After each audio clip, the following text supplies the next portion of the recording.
The following transmission contains unencrypted instances of explicit language. Welcome back. This is part 2 of our tradecraft analysis of 2008's Get Smart movie. As usual, for our spy comedy episodes, we have a friend of the show, Yammering Lou, on board to keep things interesting. If you missed out on part 1, there's a simple solution. You might want to hit the subscribe button on your favorite podcast app so you can always stay caught up with us. Dave, there is so little tradecraft in spy comedies. If we did our usual shtick, we would end up with, I think, a very short show. I do love that we have Yammering Lou around to help us kind of flesh these kinds of episodes out. And the other voice we have returning with us this week, of course, is my longtime friend, Lovett. And let's get back into it. Okay. I didn't like I mean, I get that it's a comedy, blah, blah, but I gotta do my due diligence. It's minus 5 points for implying that Max is monitoring everything from the Russians to the North Koreans to the Arabs and probably a bunch of other stuff. In reality, an analyst has a focus, something that he's targeted on. We talked a little bit about the Chaos Assassin. Here's my worst tradecraft of the film, myself, is I'm going with Terry Crews and The Rock and this Chaos Assassin guy. Like, they would make terrible secret agents, because you can see them a mile the fucking way away. I even listened to a recent interview with a KGB illegal who said that, even at the end of his training, the final discussion on whether or not to send him to America was that his handlers thought he might be a little bit too tall, just an inch or two too tall. And from that interview, they talked about, or at least these guys said that short people make better spies because they attract less notice. Yeah. So that makes a lot of sense. That's why you can't have a giant assassin on an airplane chasing two top spies. Right.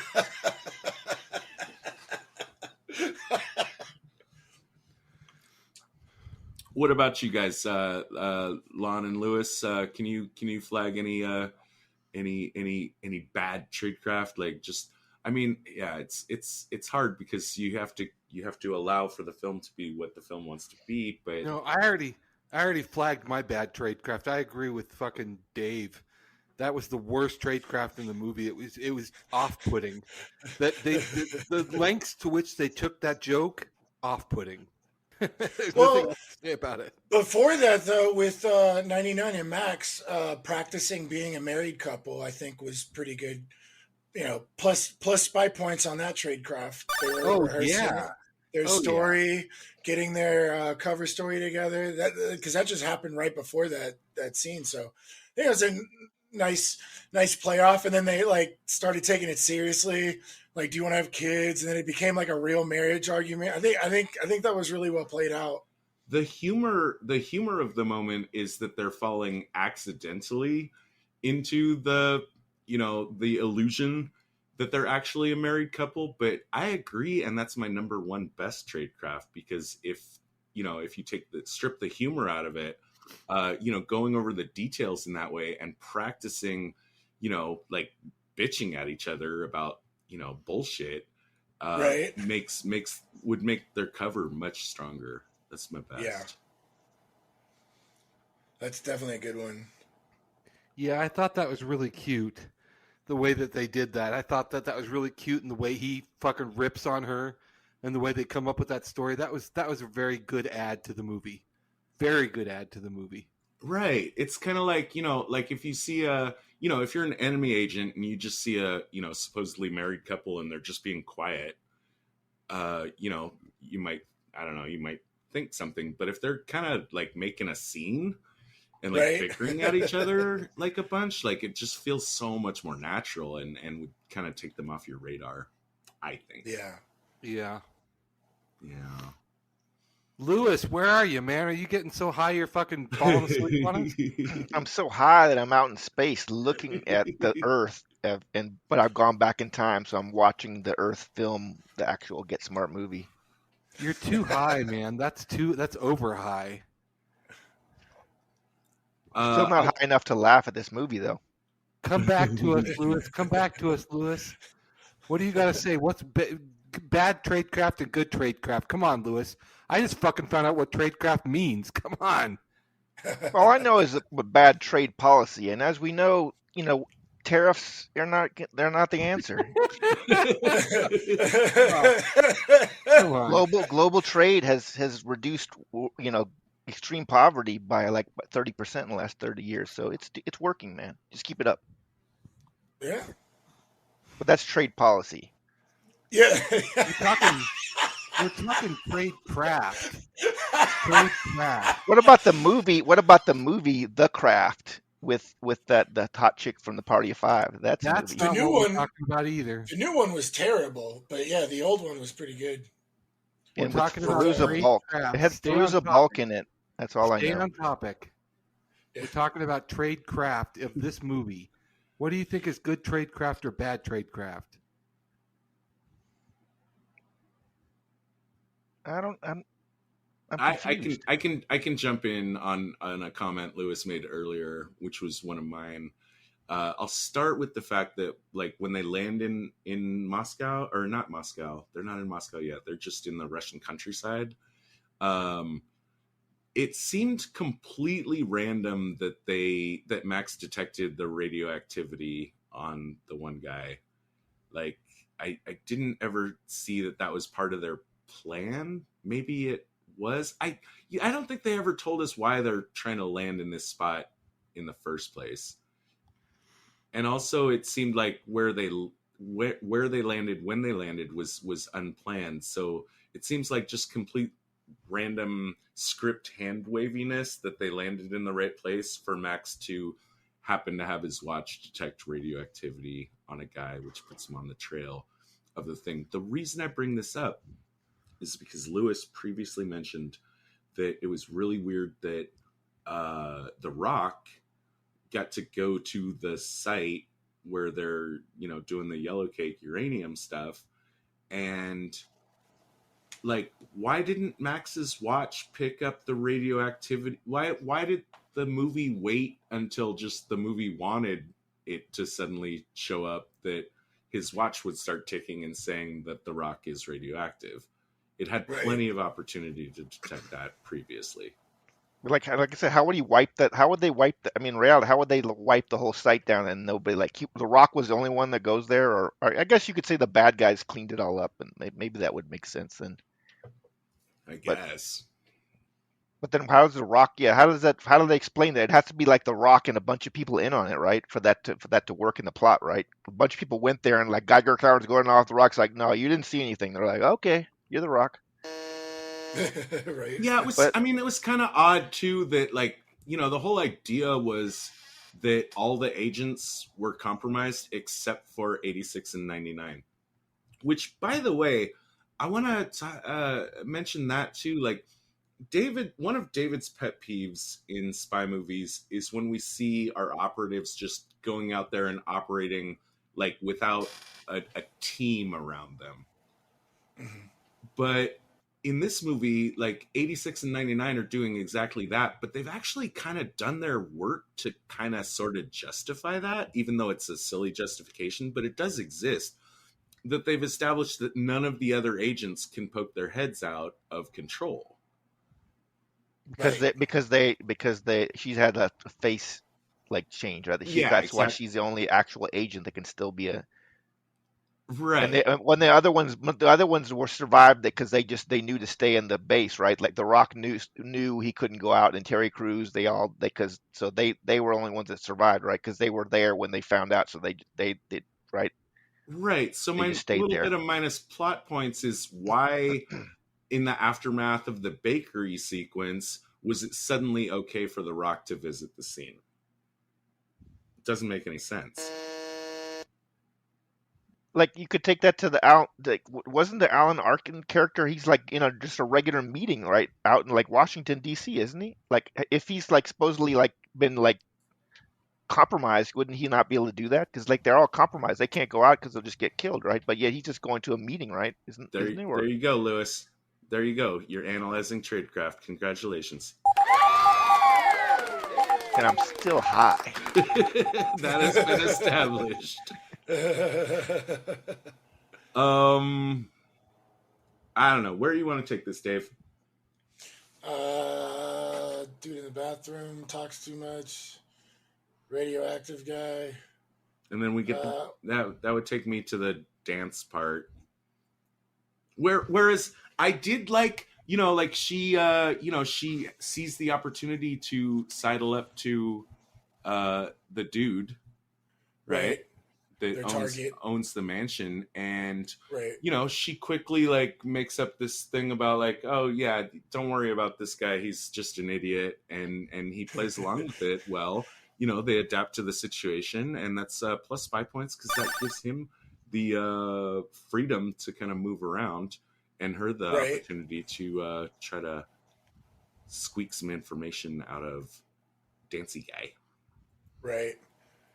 Except then they end up having a dance battle, which is kind of weird because if he's supposed to be an idiot and is an amazing dancer, and they're having like an ego dance match. Oh, right. Yeah. Oh, yeah. I don't think blow his cover. That's something that wouldn't. I think that's something that would not play. That's something that would play more poorly in 2021 because we're more sensitive, about like, especially like people that are extremely overweight, and also that joke's been done before. So I don't think that would, like that the really fat person being like super athlete, like that's maybe in 2008 it was still kind of like a novelty, but now I don't think now it would be like that's not. It's just not clever or what. I want to talk about the fat jokes in this movie a little bit. This little subplot of Max's character that he used to be overweight, where he's running around in sweats, didn't get any laughs from me, and also just really felt like I don't know, like when Mike Myers does it in Austin Powers, I'm along for the ride, but when I see Steve Carell do that, it feels like, wait a second, this is like way below what I expect from Steve Carell as a comedic actor. Right. Yeah, it doesn't work. Somehow it didn't work for that character. He's like a serious guy, and then he's like, oh, it didn't, like that backstory didn't work really. Like you said, it almost like I wouldn't even remember the backstory anymore. I could forget that he was fat before because it had no impact on. It didn't like it didn't like the same thing as like the James Caan of that. It had no value other than just taking up 0 calories in those. Ironically, the fat scenes had 0 calories. Right. I wasn't even going for that. But how about you, Lon? You're a big guy. What did you think of the fat jokes in this movie? I thought they were endearing. Okay. I did. I bought them. I didn't think it was out of line to use that mechanism for humor. Like, I bought into it. Okay. I thought it was cool. I mean, every fat guy in the world wishes he could be that fucking guy. So I weigh 300 plus pounds. So you're talking to a guy who, when I see that, I wish I could be that guy. Like, yeah. That goes from 300 pounds to uber spy in the world. Personally, that means a lot to me. The scene where he was fucking dancing with that fat chick was so fucking awesome.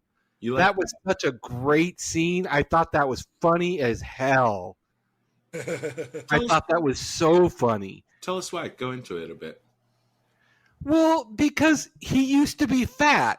And here he is with this fat chick who all the other chicks in the room were downing. They were all like, all the other chicks were thumbing their nose at her. And he picks the fat chick to dance with. And he dances all these fancy moves with her and everything. And does all this shit with her that is obviously impossible to do. But he does these impossible dance moves with her. It's really funny when they're doing the dip and you see the strain on his face. Yeah. But that's also because he's into it. Because he wants to make this happen. He wants to pull it off. He's committed. Right. And just knowing that he used to be a fat guy and he's given this fat chick a chance to dance like that, I thought that was endearing. I thought that was very sweet. I thought it was nice. But Okay, what about cool. that dude? What that just reminds me like that they were trying to build guy up as like a secondary, like lower level bad character, but he dies like so easily that it's almost negated anything that I thought was kind of cool about his being a villain was negated when he got killed in 1.5 seconds. I thought that guy was a little cooler than that. That's all I mean. Like they could have had like instead of the James Caan stuff, get that out of the movie, get the fat stuff out of the movie, and just have 5 minutes of him fighting that dude. That was I thought that was a kind of a good character they were trying to build there until he got killed, like I said, in 1 second by a shot. Yeah, but they had already established like the main villain by this point, so it wasn't like an Iron Man 3 But I mean, situation. it could have made a little better, harder obstacle for him to overcome than just there he is, boom, and then it's like they didn't even battle at all. There was no even like there was nothing, right? He just gets killed instantly in the scene when they start fighting, right? Yeah, I mean, yeah, it's true. I think the point of that part is to like demonstrate because 86 and 99 have definitely been like, quibbling at each other a lot up until that point, but accomplishing his death and surviving that situation is the first part where they at least get a glimmer of the idea that they could successfully work together. Maybe. I liked the beads. Oh, the If beads. if he had planned that, it would have been great tradecraft. It worked out because it was a slapstick screwball humor of him dropping the beads and making all this noise like a terrible spy, but then it ends up playing off and like Oh, the good. working. I don't know if it's called. I guess it's tradecraft because it's like combat. Like that. That actually would legitimately seem like a clever thing. The fire hose. Even it's been done before, but I thought that was actually cool in the movie when he throws the fire hose and just takes all the guys out. Oh yeah, that has been done a few times, yeah. But no, that was kind of cool, yeah. How about like what they get out of this sequence is the information that the detonators were shipped to the bakery in Moscow. And the final thing they need to do to get that is there's a biometric scanner, a fingerprint scanner or something, and I was curious. I should have looked this up. I should have done my investigation, my usual Todd investigation. But he just breathes heavily on it and can see the fingerprint or something. I wonder if that works. I would say probably not. This is probably just like a super over exaggerated joke or like parody of just how silly. Like, I think you were talking about like when we did Born Supremacy where the guy was planting fingerprints with tape. Yeah, we looked into that. Like, not sure how successful you could be at doing that, but breathing on it and then taking the fingerprint off. I mean, Not sure. Does this count as a crossover, Todd? If I can think of a movie that the Born Supremacy guy was in, that Steve Carell was in, and they refer to him. Yes. Because in the 40-Year-Old That's Virgin, there's Born Supremacy's on, and then Paul Rudd goes, I used to think Matt Damon was a real Streisand, but he is kicking ass in this movie. And then Steve Carell's like, shut up, whatever his name, the other guy's name is. So I always remember that. Okay. They're not exactly your guys' kind of crossover, but that's like my crazy mind crossover. That's why we bring you on these episodes, Lewis, is for these deep insights. And because I'm high, I just want to make sure people know that I'm high. I want them. That's important. The one thing I want people to remember that I'm high. I think I've made that clear. Lewis, you were the one that suggested we start the Spies Like Us podcast cinematic universe. But and I was like, so Yammering Lou is like some like third tier Avenger or something, or yeah, we gotta pull you in, for those moments to get ready for like the big, crossover film when we have an ambitious crossover podcast episode. And there's like, and every episode is actually coded. Every episode of this is coding for another podcast you guys do, and it makes all sense after you hear the third podcast, which that podcast refers to. Right. Actually, I think this is your third time on the show. Yeah, right. It might be more than 3. Didn't you do Spy Kids and The Man Who Knew Too Little? Oh, I think we did Spies Like Us without Lewis. Oh, that's right. Oh no, but you did Spies Like Us. I did Spies Like Us, and I did the Spy Kids. Right. Yeah, I think this might be the trilogy. Oh yeah, speaking of repeat guests, yeah, yeah, and you're our secret weapon when we have to do these movies where there's so little tradecraft to talk about. Yeah. we gotta bring you into. When you need some filler. Yeah, I'm the spam of podcasting. A can of spam. bring it. Yep. It's good. Spam is good as long as you coat it with, it's just filled. But as long as the outside you got a good bun and some burger, it's good. Yeah. Let's They shout love out. spam and they love spam in Hawaii for some reason, right? Isn't it like a huge they love? I don't. Is that Well, true? because of the logistics of getting food over there, spam was really good because of its preservative. Like it stayed well. Is that why? Is that why it was That so? would be my best guess, because I'm sure prior to it being acquired by the U.S., It's still a I'm popular. sure they didn't have spam there. I think it's Yeah, still a but, popular I always wonder well, like, absolutely. do you think the fact that the email is called spam that had to help spam sales? Probably. I don't Even though think it's it a hurt. negative thing, there's no bad There's publicity. no So bad I think it helps publicity. spam. I'm sure it helped a lot. I've got a little spam anecdote. This was a long time ago, but just one time while I was grocery shopping, I encountered like a World War II veteran that was like just flipping out over the price of spam because Oh, really? because in his experience, like spam was like just the worst. It was the worst, lowest food tier imaginable. It was like it reminded him of like his World War II days where they gave him spam instead of real food, and he was like flipping out over like I forget how much. This was a long time ago. This is like 20 years ago, so I don't even know how much spam costs right now, like a little tin. But he was just freaking out over the fact like people are paying $3 fucking for this shit. Right? Yeah, he was having his own little gastronomic version of PTSD. I didn't like the fact, they do a little bit of oh, you don't have that gadget, oh, you don't have that gadget, like come on. Yeah. Like seriously, both of them should be completely briefed on what gadgets each other has. Yeah, if that's they're- true. if You're from the same trying to- organization. yeah, if they're trying to take this seriously, like it should be planned out. That's a really good point. I think so. I think that's some good -5 points. Yeah. I mean, I think they work. Like I said, I'm still not a big fan of but I think the two characters in their own bad way work well together in doing the bad humor. So I thought that there was a scene, and in my mind I remember they were standing on a bridge of some sort, and there was a joke, and I remember thinking to myself when I watched it, this is a perfect example of the fact that they know the audience doesn't like this joke, but that they're doing the joke, but that they're acknowledging to the audience that the joke is bad, and that they're making it a funny joke based on the fact that they kind of acknowledge that it wasn't a funny joke. Well, I remember them standing on a bridge just as they have landed in They've gone to Moscow, and they're gonna send Max into the Russian bakery. But what I remember was that was kind of a serious scene where she was like, "Listen, you can't trust anyone. Like anyone could be a double agent, even me." And she's kind of like warning Max that like you need to start putting your eyes on and not being so naive.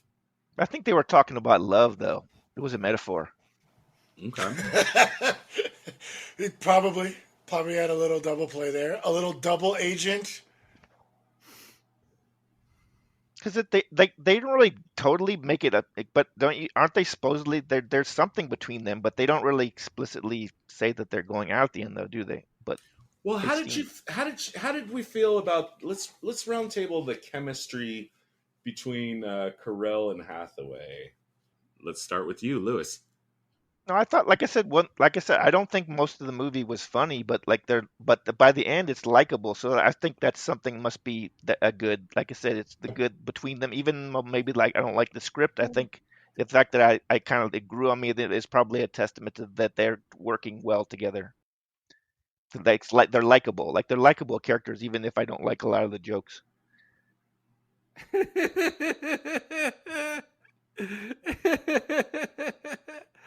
The belt buckle. Sounds like Lon found the joke.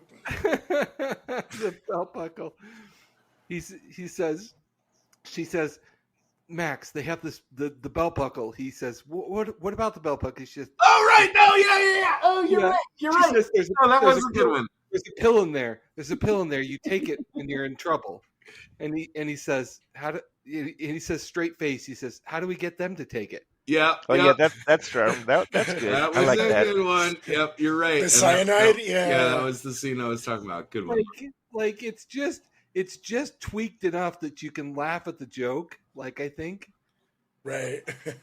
Like, whatever. I'm getting anal now because I'm remembering all these jokes I thought were so funny 2 months ago, but I'm pissed that I can't remember them now. We were talking, while we're at it, about the chemistry between Carell and Hathaway. Let's go back to you, Lon. Great chemistry. I thought it was too. Great chemistry.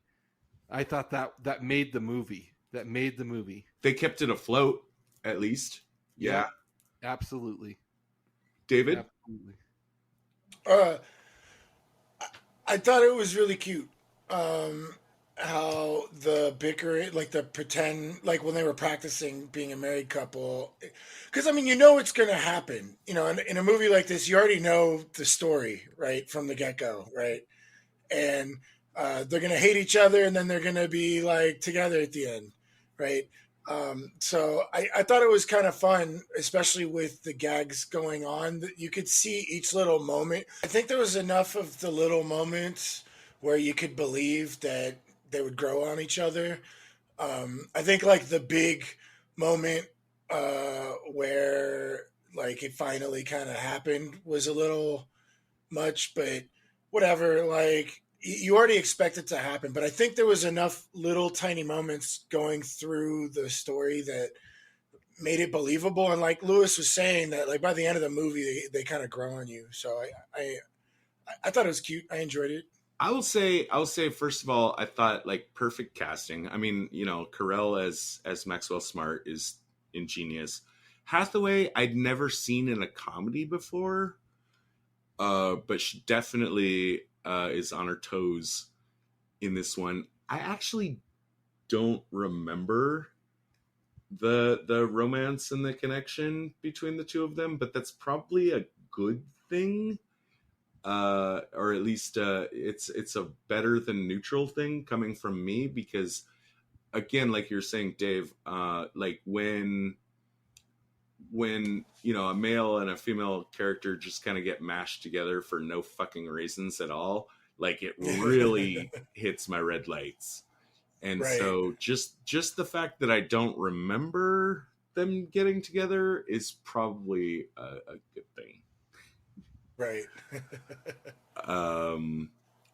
I think it's a good time to mention too, and we've all mentioned our appreciation for Arkin. Arkin, Carell, and Hathaway were all totally on board to do a sequel to this movie. So even if, the movie got like mixed reception, it's definitely got some mixed reception amongst our group. I think it got mixed reception out there in the world as well. But these three very good actors, they all looked at their work in this movie and said like they were proud of it. They didn't like the fact that they were, what I'm saying? The fact they were eager to do a sequel says that they didn't look at this movie and say like, oh God. Well, I think they all did a good job. I think the weaknesses might have been, just with the script or, the production itself. But I think all of the actors in the film did a great job. They played their characters really, really well. And it's like, I was like, you'd mentioned like Anne Hathaway, you'd never really seen her in a comedy. I was really impressed. Like, cause I don't think I have either. I mean, I'm sure she has been somewhere, but I don't remember her ever being a comedic actress or being in a comedy, so seeing her play in such a ridiculous comedy role. Isn't she in one of those like bride war movies with where she's doing a lot of ridiculous. I only saw a little bit of it. She's in one of those like with where she's it's like kind of comedy where it's like Bride Wars or something like that, or some movie like with Goldie Hawn's daughter. I forget what her name is, but yeah. So she's been in comedies, I'm pretty sure, other than this. Right, but I mean, that's what I'm saying. I'm sure she has been, but I don't really remember or have seen or even think of it. And so watching her in this kind of comedy, like you'd probably expect her to be like in a rom-com, maybe, right? Like if you asked me like if Anne Hathaway was in a comedy, I'd be like, well, I'm sure she was in a rom-com at some She point. was sort of like, if you think about it, she was a little bit like her Catwoman character in the last Batman, but tweaked a little bit. But that same kind of like Right. spirit and kind of humor and kind of like, yeah, whatever. But even with Batman, she's like, yeah, why are you like saving these people? Like she had that. I think that's the same kind of cynical thing that she took in this role. That it works though, I think. Yeah, holy shit! I'm looking at her IMDb right now, and except for The Princess Diaries and Brokeback Mountain, she doesn't appear in anything that I've ever heard of before she shows up in The Devil Wears Prada. That's 2006, which is just 2 So yeah, years. she's great. She's great in that movie. So is Meryl Right, Streep, which is of just course. 2 years before this movie. So maybe like, because I don't think I had ever heard of her before Devil Wears Prada. I guess maybe that was her breakout. Unless, I mean, I think the Princess Bride was her like bride the Princess breakout Diaries. thing. That was like The Prince Diaries or whatever. Yeah, that yeah, was her. but Yeah, like a different audience. Well, that's kind of a comedy-ish, right? Yeah, I guess so. Yeah. Okay. I totally forgot she was in that. She's had such like stellar roles since then. I like completely forgot she was in that movie. Yeah, Like, she's in the sequel as well. She got either she won an Academy Award or she got nominated for Academy Award recently. I don't remember what movie it was, but like within the last couple of years, I think. Well, she was in the remake of Witches recently, which I really enjoyed. Oh yeah, did I you thought like she that did one? a great job, but then she had to apologize because I forgot what it was, but people were upset that the accent she was using and the fact that she had claws was like kind of demeaning. So she like publicly apologized for that. But Yeah, I think it was the hand thing, and I think it's the sort of thing that, like, my God, like 5 years ago, like we did not even worry about this kind of shit, and now it's right, like, it's like fucking everything. That Yeah. shit's getting out of control.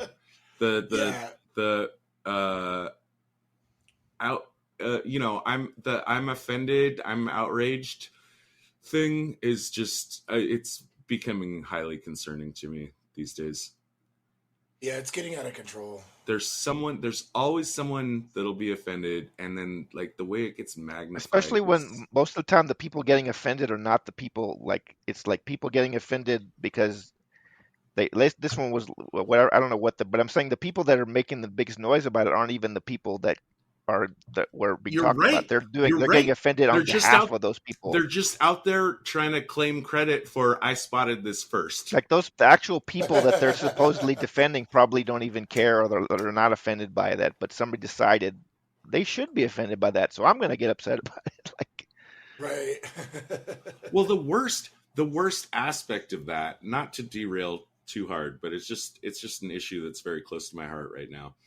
The worst aspect of that is where like a tweet goes out to maybe like 500 people, and then one person gets offended, finds something offensive about that, and then decides that that's an excuse to tweet it to 18 million people, which compounds the problem, doesn't solve the problem. If you were honestly offended, like you should have sent a private message to the person instead of broadcasting it and making the whole situation worse. No, but I'm starting to read a book about political correctness, and it talks about one of the things that it functions on is like every person has it to lesser or more degree, the desire to feel better than somebody else. And so this cancel culture, Twitter, like shaming people, it helps for those people. That's their like they get to feel better. Oh, look at you said like, so that's at play too. There's the aspect of wanting to feel better, and you get that you get that, but in a socially acceptable way. Because normally we frown on that. Like, you're not supposed to go like, well, I'm better than you, but it's okay to say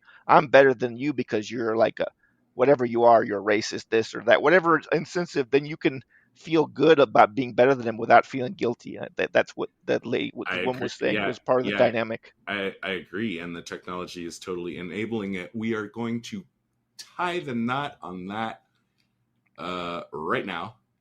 Let's take us to the end of the movie, which I would say Act 3 begins where 23, being the Rock, is following up. I think we're giving him plus spy points for lying about what he finds at the bakery. Oh, absolutely. I think it was a good cover. I'm not sure how everybody was super suspicious of Max. Well, here's what I like and don't like about the Agent 23 thing. Number one, I like that the mole turns out to be the guy that everybody loves. He's just the guy that makes everybody happy and feel good about themselves. And I feel Except the guy he staples to head. That guy doesn't feel good about himself. Well, that's true. That's true. But he's kind of like a dick to the dicks. Like he like shuts down the bullies and then makes friends with like everybody else. And the bullies respect him because he kind of puts them down, you know? And he kind of has like this like likable personality. And I would think that someone that was a real operations officer or something that's like in the field would be like really personable and very likable. So I liked that. But he's so overly likable when the big mole reveal goes. I was like, oh, well, yeah. So I want to give this like mad spy points for him being super likable to the point where they'll trust him over Max when he says there's no nuclear things in this building whatsoever. You know, but I kind of want to give some minus spy points to be like, well, wait, he was the only one that said that. Max is saying that he saw it by himself, you know. So it was kind of like for a film like this, it's fine. You know, I don't think anybody. No, you're good. Watching, You're good. Yeah, it felt kind of forced to me. It felt forced. The idea that they're doubting him. It's kind of like afterthought. Like, well, we better write it in that they're doubting him. So we have to. Why are they doubting him? So that it just felt kind of forced to me. Them doubting him. I really thought that whole thing was totally unnecessary. Right. Yeah. And then once they do get him in, like I don't know, he's not in jail. He's in a containment room back at Control. Someone sends him a secret message via radio, via like what? Like I like that because it was Kiss FM and it was Rick D. That I actually liked. I didn't quite understand how they got that in there, but I thought it was cool. I don't mind that you liked it, but I gotta give it minus spy points because like you would have no reason to think that he was listening at that time or even that he had a radio, which he shouldn't even have a radio. Oh, at like an intelligence like cell? Yeah. Where there's probably zero communications whatsoever. Right. Well, no. I mean, there's that story of the two. It used to be on the CIA YouTube channel, but they replaced it with all their newer stuff. You can still find it if you dig really hard. But there was a story about these two agents that were captured in China, and they were like in, I don't know, 7 years or something. And it was a really cool story going over like how they kept their cool and stayed in it. But one of the things they were allowed to do was watch like Chinese television. And so I would believe that an intelligence cell would have some form of communications where the Chinese television they watched was like highly propaganda. You know, so I presume someone in a cell would be allowed to have some form of communicate, like something to listen to or read or whatever. But you're right, Todd. I think it's not really that believable that a code would go out on Rick D's like that.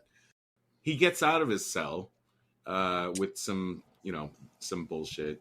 Honestly, like, those keypads wouldn't have those tones. Or they wouldn't have keypads. Like it'd probably be a card. Yeah, you're right. There's no way he could like accurately like bend that antenna and hit. But I did like that. I always like when a person's You gotta love a person's plan to escape is to get the shit beaten out of them first. You gotta like that. That's True. Yeah, that was great. True. That was great. Yeah. But this does lead into my favorite tradecraft of the film.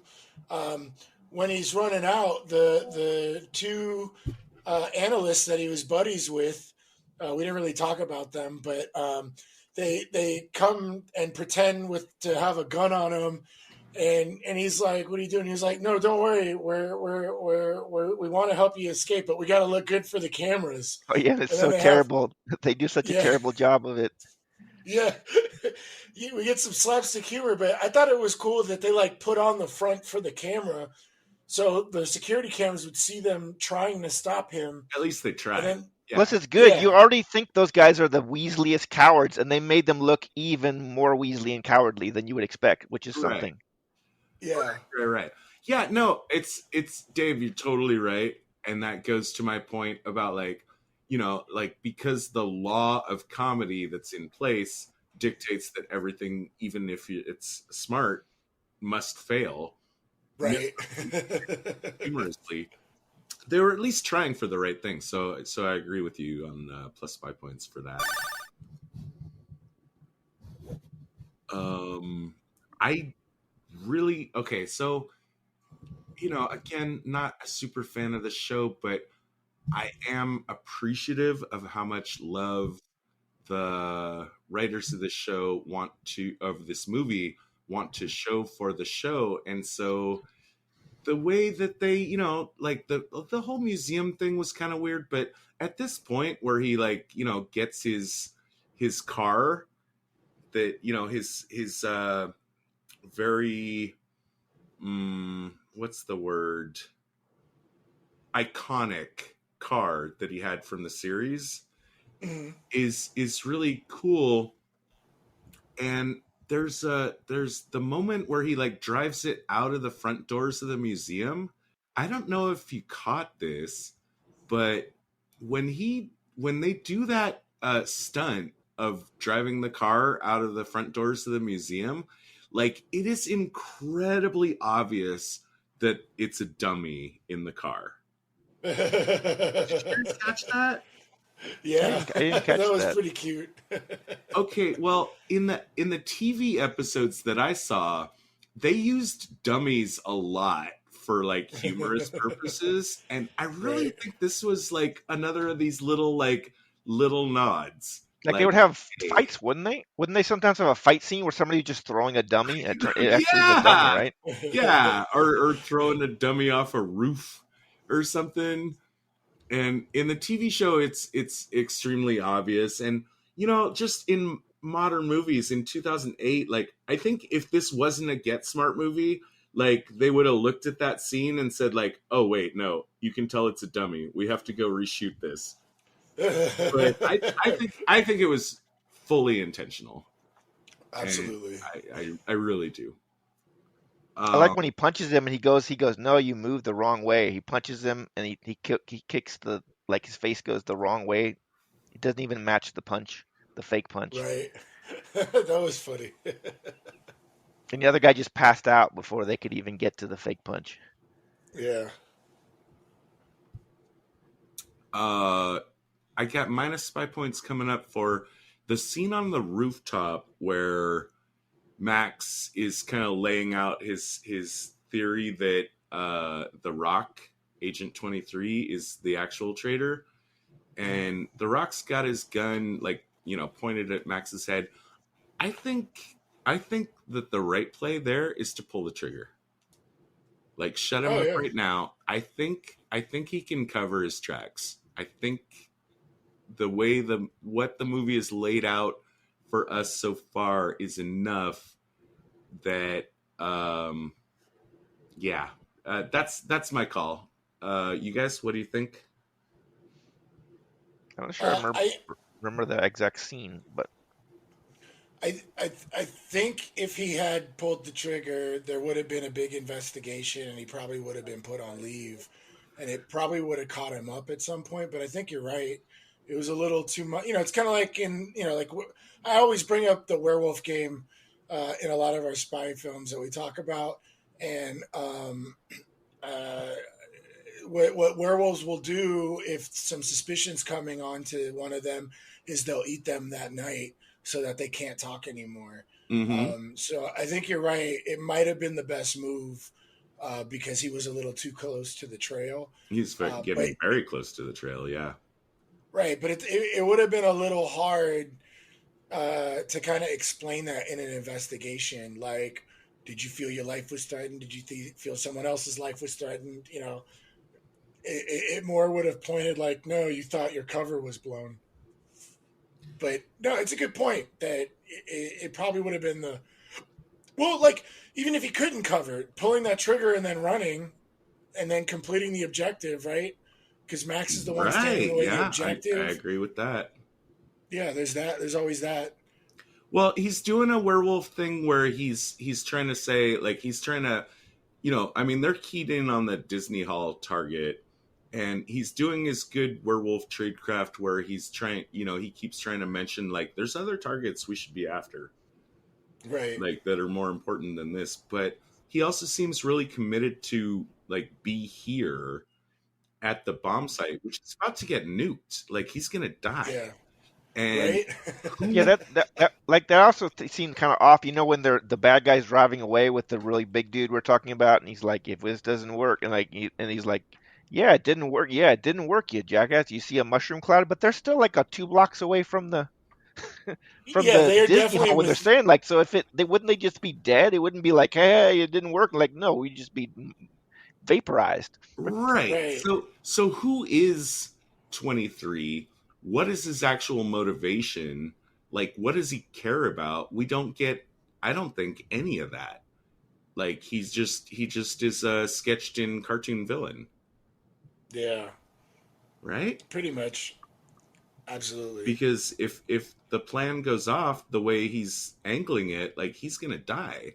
I do like how they said yellow cake, and it was actually a cake fact. That I did like that. That was a little bit funny, yeah. That there's actually yellow cake. But back to 23, you know, he's a cipher. Like, if you're gonna have a guy that's so dedicated to accomplishing his mission that he's willing to die in a nuclear explosion, I think that the audience deserves to at least, like, get a little bit of nod of, like, what was motivating him. This is how deep you're going, Todd. Your cipher is something talked about in a Yammering Lou episode, so you're referring to another podcast back in time. That's how these referrals are going. That's how deep the show is. It's crazy good. Crazy. We're always opening up the web of connections. Because I argued with Gavin back in this show that cipher was right, that actually you're better off just being in the Matrix, because the actual world was just a bunch of people living in caves. That kind of sucked, if you ask me. So I thought I always that cipher was right. Just give me Wait a second. Hold on. I want to hear this. I have no fucking idea what you're talking about, Lewis. What are you? I'm talking about an actual Yammering Lou episode where there's like exchange between me and Gavin, and it starts out by me saying I think Cypher was right. Like, I wouldn't, like, they gave a choice for people at the end. I would choose to go in the Matrix. So what was the world at that time? It was just a bunch of people living in caves with no tech. That's like, we're free, but like we're living in these stupid caves and there's no technology. It's like the end of the world. I'd rather just be eating that steak like Cypher. Okay, you are talking about the Matrix movies. That's what was not clear. Oh, that's even more awesome. So I've been talking about 2 minutes and you guys had no idea what I was talking about. I've come around. When you said eating the steak, now I understand what you mean. You just started talking about people living in caves and Cypher, and because you said when I hear Cypher, I'm thinking you're talking about the character Cypher, but you're using the word Cypher, right? Yeah, I'm using the word Cypher. See, I'm thinking. See, my mind just immediately think, oh, you mean Cypher from the Matrix? That seemed to make perfect sense to me. What else would you be using it for, but Cypher from the Matrix? Because they're both Cypher, like code. No, yeah, but Cypher, because they were both traders. You know, they were both like, double. That's why it made sense to me. Agents, please report for debriefing on this operation. The director will see you now. We're gonna start with Lon. Rate this movie. 0 to 5. You can do half stars if you want. Rate this movie? Yeah. How much do you like this movie? I'll give it a 3.5. And why? 3.5. All right, Lewis. I can name that tune in 3 stars. Wow, 3 sounds pretty No, high. but actually, I want to say two. Actually, I want to say 2.5 stars. But that joke was better with 3 stars. 2.5 sounds more like what you've been talking about. Because there's no, you can't name that tune in 2.5 notes. See, that's why. See, I know what I'm doing here, even though I am high. There's levels to the game, David. I'm probably gonna go with the 3, mainly because how much I was impressed by the acting, and it was fun watching. But I don't think I'd like if it was on. I probably would be okay watching it again. But I don't think I'd be like, you have to see this movie, right? But I was really, really impressed with the acting, so I'm gonna give it a 3. I feel like any given 10 minutes of this movie is totally worth watching and fucking really funny and fun. The movie as a whole, not so much. I'm going with I'm joining Lou at a 2.5, even though I think that there are definitely elements of this movie, including the performances. I think Carell, Hathaway, and Arkin all absolutely show up that are 3 and maybe approaching 3.5. But at the end of the day, looking at the whole thing as a whole, let me double check. I just want to double check. Can I give James Caan 0 stars? Let me see.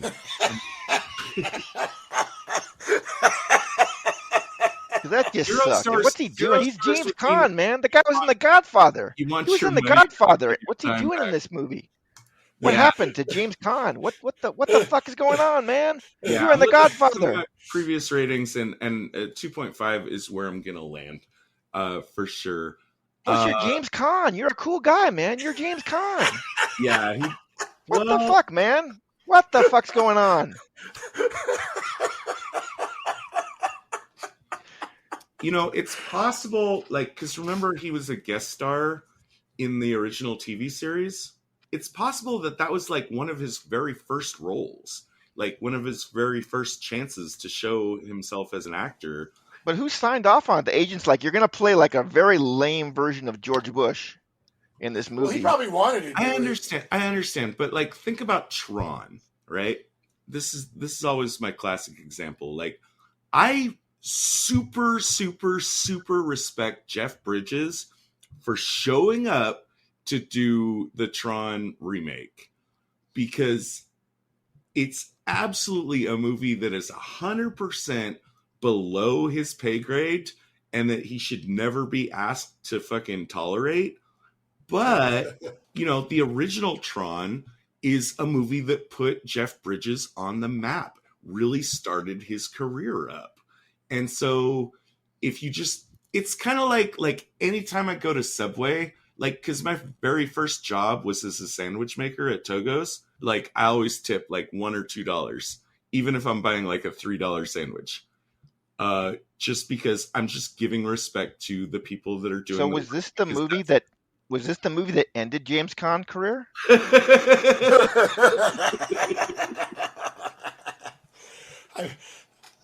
You know what I'm saying, though, right? Yeah, I know what you're saying. I think it's possible James Caan just agreed. Well, also there's the he probably wanted to do it, is what I'm saying. I mean, yeah, it's probably you get to play the president, and then by the time he saw what the lines were, he's like, "Ah, fuck." But that means I'm James Caan, I can pull this off, but no, you cannot, not this time, sir. Also, there's the concept of the working actor. I think the big name there is Samuel L. Jackson is famous for never saying no. If you ask Sam Jackson to be in your movie, he always says yes. He was in Coming to America. No. I think a lot of people realize he was in Coming to America because he was the first one. It's a good scene. Yeah. He's famous for not being a pick and choose, because he remembers his Hungry years, and no matter how big a name he ever gets, he always wants to be the guy that will always say yes. He'll always be the guy that says, "Get these motherfucking snakes off the motherfucking plane." Let's get a park bench rating and wrap this up. David, What are we thinking? We put Spies Like Us at a 1. I think a 1 sounds good to me. The Man Who Knew Too Little, a 1. Yeah. I'm feeling a 1 on this. I want to argue for a 1.5. I want to give it a little bit of a bump above the other comedies because I don't think any of those movies made any attempt to be a spy movie, whereas this movie doesn't have bad tradecraft because it doesn't know what it's doing. It has bad tradecraft because it does know what it's doing. Right. Like you see what I'm saying? Like it's at least no. Like there's a lot of moments where they made legit. I mean, like even with the Big People Hurt too, he flips him. You know, the pretending on the camera, the playing out being married scene. No, I see where you're going with this. So you want to put this above The Spy Who Loved Me? I'm okay with that. I'm definitely okay with that, and we're gonna put this under La Femme Nikita. 1.5 sounds good. All right, let's call it. Lewis, thanks for showing up for this, buddy. And thanks, James Caan. I gotta give James Caan the credit for my best jokes were James Caan related. So I think he, in the end, told me to fuck off, and he got the last laugh on me. So good on you, James Caan. You showed me what I'm not cool. I'm not cool like James Caan. So who's laughing now? I'm not James Caan. I'm still not going to be James Caan when this podcast ends. Right. So I think the joke's on me. Yeah. I'm sorry, James Caan. That's a wrap. Jamba. Yep. Oh, right. It can't be a wrap unless we hear Jamba. Yeah, we need the Jamba. Give us a good Jamba. James fucking Caan. Why? Caan! Caan! That's a wrap. And that's the end of our show. Thanks for listening. If you'd like to reach out to us, you can find us on Twitter at spies_like_us. Visit us on our website at www.spieslikeus.net. You can find out about upcoming episodes. Also, what will really help us out is if you give us a review on wherever you found our podcast, either on iTunes or your Android app or YouTube or wherever you listen to us. Even if you didn't like the show, just give us a review. It'll help us, give us feedback so we can make the show better. And it can also help other people who haven't found the show yet find out about us. Hey, Moira, initiate Protocol 9. Protocol 9 initiated. This podcast will self-destruct in 20 seconds. The preceding transmission sampled the songs Ice Cold by Audionautix, Enter the Party by Kevin MacLeod, and sound effects from freesound.org. Attributions and links are found at spieslikeus.net. Editing by Todd Hostetler.